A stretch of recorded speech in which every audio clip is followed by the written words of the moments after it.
5-year-old Dmitri was born with cerebral palsy. There is no medical cure for this condition. When Dmitri was born, the doctors told us he might never be able to walk, never be independent, that he would have, since this was a chronic disease, certain damage to his health that he might never recover from. We had not tried any alternative. Personally, I trusted nothing but the standard approaches. Until some people we trusted, because we knew them well, told us about Eric. We think of healing as getting up out of wheelchairs, vision returning, hearing returning, cancers disappearing, all sorts of things. And these things happen. They happen. The idea initially was just to attend a seminar that might show us some ways to help Dmitri as a family. This little boy's parents came up and said, will I do a healing session after a presentation that I gave? And I said, well, they're closing the room, but let me finish signing these books and we'll get them to keep the room open for just a little bit longer. What's wrong? And they explained he had cerebral palsy.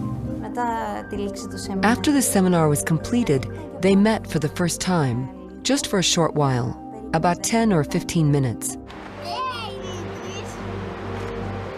There's something in cerebral palsy that's very common where your feet, instead of your feet being able to be flat on the ground, the heel was up. So his heel would not be able to touch the ground. He was scheduled for surgery for that.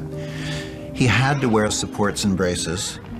For him to be able to get up, he'd have to hold on to furniture or people's clothing.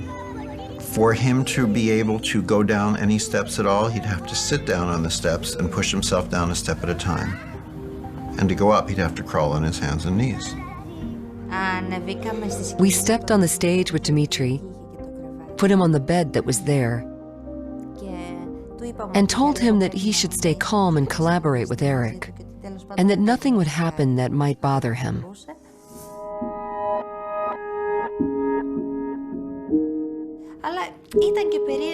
It was strange for us to think that this man was trying to heal him using his hands, and yet without actually touching him. He got up after 4 minutes and was not just walking, he was jumping and he was running. It was a huge surprise and a great joy for us. But at the same time, we were left wondering, how does this all work? So fast, so directly, and so effectively. He was walking properly, not standing on his tiptoes. And there was no need for anyone to help him climb the stairs, which was what usually happened.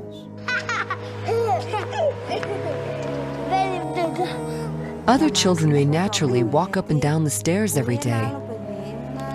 But Dmitri was unable to do this, so accomplishing such things is very important for him.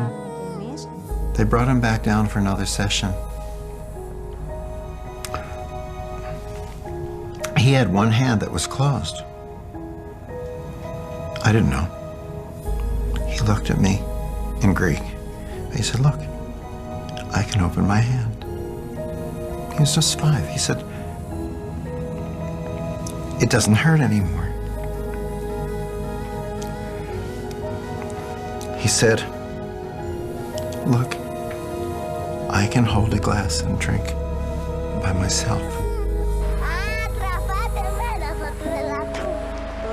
Now his fist is open, it is relaxed, and cooperates with the left hand much better, which is very helpful. It's not closed into a fist, which bothered him a lot. And when he wants to give us a hug, he used to do it with only one hand.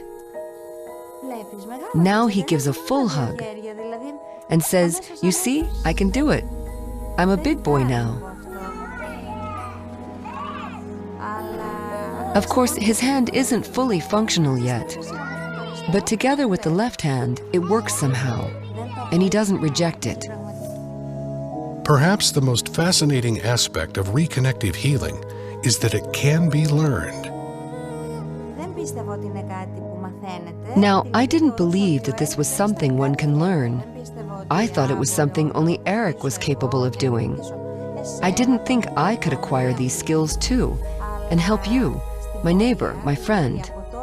But in the course of the program, right away we saw for ourselves that yes, you can indeed learn to help others. If you see the living example standing in front of your eyes, as we see our own child, then I think that yes, you believe it.